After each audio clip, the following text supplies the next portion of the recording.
खबरों में आगे बात करते बांग्लादेश की, जहां पर बांग्लादेश में पुलिस हिरासत में हिंदू नेता की मौत हो चुकी है। पूर्व मंत्री रमेश सेन की पुलिस हिरासत में मौत। शेख हसीना की सरकार में ये मंत्री थे रमेश सेन की कस्टोडियल डेथ पर उठे हैं सवाल, जहां बांग्लादेश के टॉप हिंदू नेताओं में से एक और पूर्व मंत्री रमेश चंद्र सेन की शनिवार को हिरासत में गंभीर रूप से वो बीमार पड़ने के बाद उनकी मौत हो चुकी है। हालांकि कुछ लोग उनकी मौत को लेकर बांग्लादेश में इसको कस्टोडियल डेथ के रूप में इसे मान रहे हैं और साथ ही यूनुस सरकार पर भी सवाल खड़े कर रहे हैं। सेन अपने मददगार स्वभाव, साथ ही बेदागी राजनीतिक करियर के लिए भी जाने जाते थे।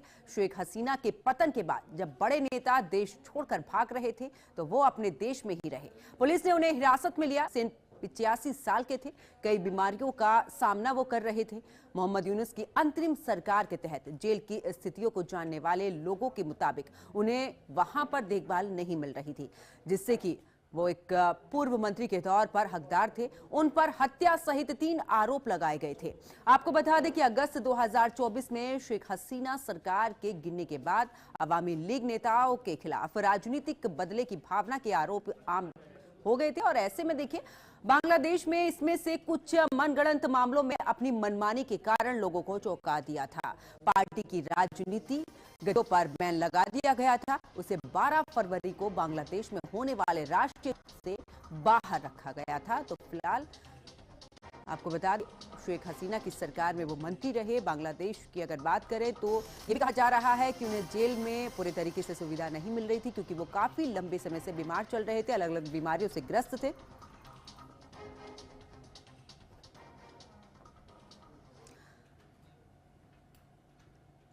तो इसी खबर पर ज्यादा जानकारी के लिए एक बार फिर से मेरी सहयोगी सीमा चौधरी मेरे साथ में जुड़ चुकी हैं। सीमा, क्योंकि पूर्व मंत्री थे, शेख हसीना की सरकार में वो रहे थे, लेकिन जब सबने देश को छोड़ वो अपने देश में रहे और आखिरकार हिरासत में ले गए, जिसके बाद जेल में रहे और अब जब उनकी डी तो इसे अलग तरीके से नाम दिया जा रहा है कि बीमार थे और उन्हें कोई भी किसी भी तरीके का उपचार नहीं मिल पा रहा था।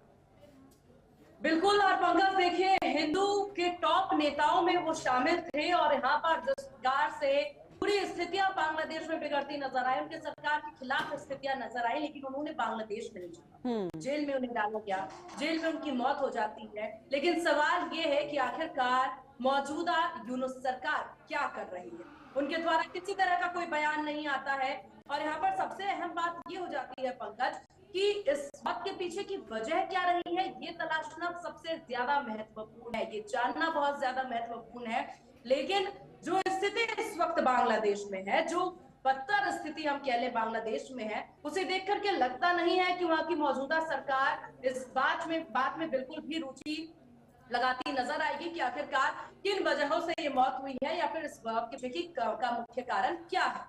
क्योंकि इससे पहले जिस तरह से वहां पर हिंदू विरोधी नीतियां अपनाती ये सरकार नजर आई, वहां पर हिंदुओं को परेशान किया गया, मारा गया और चंद महीनों में देखिए कई मौतें सामने आई है, लिंचिंग के शिकार हुए हैं कई सारे हिंदू और इसके बाद हिंदुओं के टॉप नेता की जेल में रह करके मौत। बिल्कुल सीमा, बड़ा सवाल यही बना हुआ है कि हाँ, एक तरफ अल्पसंख्यक यानी कि हिंदुओं को वहां टारगेट किया जा रहा है, ऐसे में जेल में रहकर इस तरीके मौत हो जाना। दूसरी तरफ क्योंकि बांग्लादेश में जल्द ही चुनाव होने वाले हैं, तो से इसको अगर देखा जाए राजनीतिक रूप से भी, या फिर जिस तरीके से कहा जा रहा है कि उन्हें सुविधा नहीं मिल रही थी, वो बीमार थे और जेल में किसी भी तरीके से जो चाहे वो हिंदू नेताओं की बात करें या जो भी वहां पर इस दौरान कैद किए गए हैं, उन्हें पूरे तरीके से वो सभी चीजें नहीं मिल पा रही हैं जो एक कैदी को मिलती है, यानी कि पूरे तरीके से कट्टरपंथी वहां पर देखने को मिल रही है सोच।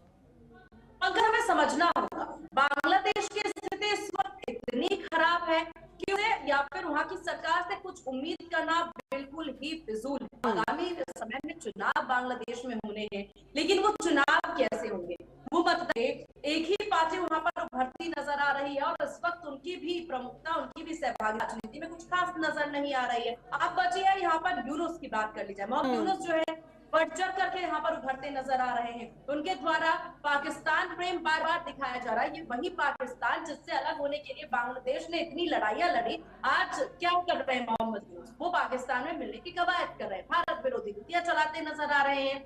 अब ये मौत इसीलिए बहुत ज्यादा अचंभित नहीं कर रही है लोगों को, क्योंकि कहीं ना कहीं बांग्लादेश से यही उम्मीद की जा रही थी, इसी अमानवीय घटना की उम्मीद की जा रही थी, क्योंकि बांग्लादेश पूरी तरह से इस वक्त बिखरा हुआ है। कहीं से कहीं तक बांग्लादेश अभी एग्जिस्ट नहीं कर रहा है, एक स्थिर सरकार वहां पर नहीं है। पंकज, सबसे बड़ी बात यह है, जब भारत सरकार के द्वारा बजट के समय पर कहा जा रहा है टेक्सटाइल को लेकर के हम बात कर लें, हमने हमेशा से पड़ोसी होने का धर्म निभाया। हमने सोचा कि बांग्लादेश में टेक्सटाइल को लेकर के हम उसे बढ़ाएं, हम कोशिश हमने की अपना घाटा सह करके कि बांग्लादेश उभरे।